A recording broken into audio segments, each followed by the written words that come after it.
कल्पना कीजिए करोड़ साल पहले धरती पर विशालकाय डायनासोरों का राज था। ये जीव इतने शक्तिशाली थे कि उनके सामने आज के हाथी और जिराफ भी बौने लगेंगे। लेकिन फिर अचानक ये सभी डायनासोर गायब हो गए।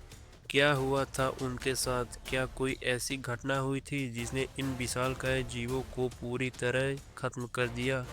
और सबसे बड़ी सवाल, क्या ये डायनासोर कभी वापस आ सकते हैं? आज के इस वीडियो में हम इन्हीं सवालों के जवाब ढूंढेंगे, तो बने रहिए हमारे साथ, वीडियो को अंत तक जरूर देखें। डायनासोर का इतिहास करीब 23 करोड़ साल पहले मेसोजोई युग में पृथ्वी पर आए। ये जीव 16 करोड़ साल तक धरती पर राज करते रहे। डायनासोर कई प्रकार के थे, कुछ विशालकाय और भारी जैसे ब्राइकोसॉरस, तो कुछ छोटे फुर्तीले जैसे वेलोसिरैप्टर। डायनासोर पृथ्वी के इतिहास के सबसे सफल जीवों में से एक थे। उनके जीवाश्मों से हमें पृथ्वी के प्राचीन इतिहास, जलवायु और वातावरण के बारे में बहुत कुछ पता चला। आइए डायनासोर के प्रकारों को समझते हैं। शाकाहारी डायनासोर जैसे ट्राइसेरोप्टस और स्टेगोसॉरस। मांसाहारी डायनासोर जैसे टी-रेक्स और रिस्पनोसॉरस। उड़ने वाले डायनासोर प्टेरोडैक्टिल। डायनासोर क्यों मरे? विलुप्ति होने का कारण। डायनासोर पृथ्वी पर 16 करोड़ साल तक रहे, लेकिन 6 करोड़ साल पहले क्रेटिशियम तृतीय काल की समाप्ति पर अचानक विलुप्त हो गए। इस घटना को क्रेटिशियम पैलियोजिन विलुप्ति या केटी विलुप्ति भी कहा जाता है। डायनासोर के विलुप्ति होने का कारण निम्न है। उल्कापिंड का प्रभाव। 1991 में मैक्सिको के युकाटन प्रायद्वीप पर चेक्सुलप क्रेटर की खोज हुई। यह एक 10 किलोमीटर चौड़े उल्कापिंड के टकराने से बना था। इस घटना से विशाल जंगल की आग, सुनामी, भूकंप हुए। धूल और मलबे ने सूरज की रोशनी रोक दी, जिसमें पृथ्वी का तापमान गिरा और पौधे मर गए। शाकाहारी डायनासोर के पास भोजन नहीं बचा और फिर मांसाहारी भी मर गए। केवल छोटे स्तनधारी जैसे चूहे जमीन में छिपकर बचे। ज्वालामुखी गतिविधि। भारत के डेक्कन ट्रैप क्षेत्र में 6.5 करोड़ साल पहले ज्वालामुखी विस्फोट हुआ। इनमें निकली जहरीली गैस और राख ने जलवायु बदल दी, जिससे डायनासोर के लिए जीवन मुश्किल हो गया। जलवायु परिवर्तन। धीरे धीरे पृथ्वी ठंडी होने लगी। डायनासोर ठंडे खून वाले थे, इसीलिए वे अनुकूल नहीं कर पाए। हालांकि यह परिवर्तन हजारों साल में हुआ, जबकि उल्कापिंड प्रभाव तत्कालिक था।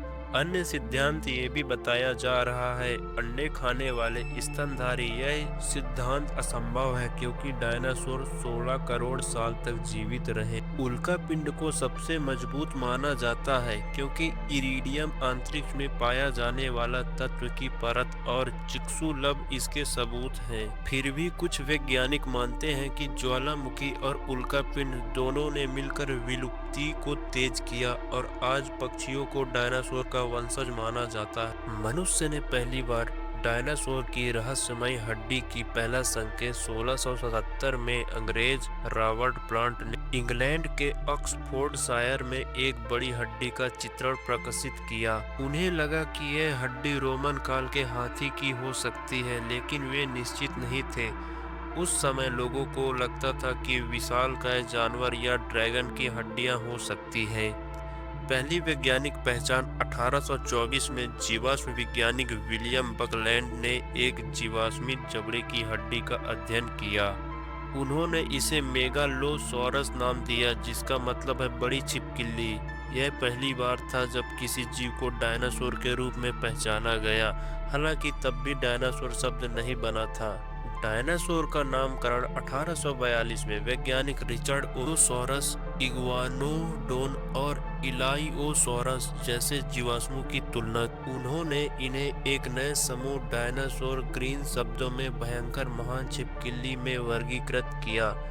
इससे पता चला कि ये विशालकाय जीव करोड़ों साल पहले पृथ्वी पर रहते थे और अब विलुप्त हो चुके हैं। 19वीं सदी में जनता का उत्साह बोनवर्स डायनासोर की खोज ने लोगों को आकर्षित किया। चार्ल्स डिकेंस ने अपनी उपन्यास ब्लीक हाउस में मेगालोसॉरस का जिक्र किया। 1870 के दशक में अमेरिकी वैज्ञानिक कोप और मार्स के बीच बोन वॉर शुरू हुआ। उन्होंने 100 से अधिक नए डायनासोर खोज की, जैसे स्टेगोसारस, ट्राइसोरॉप्टस। सबसे बड़ा सवाल यह है कि क्या डायनासोर वापस आ सकते हैं? जुरासिक पार्क की कल्पना के अनुसार माइकल क्रिस्टन की किताब और स्टीवन स्पीलबर्ग जुरासिक पार्क ने डायनासोरों को वापस लाने की संभावना को लोकप्रिय बनाया। हम डायनासोर के डीएनए का उपयोग करके उन्हें वापस ला सकते हैं, लेकिन समस्या यह है कि डीएनए करोड़ों साल पुराना है और नष्ट हो चुका है।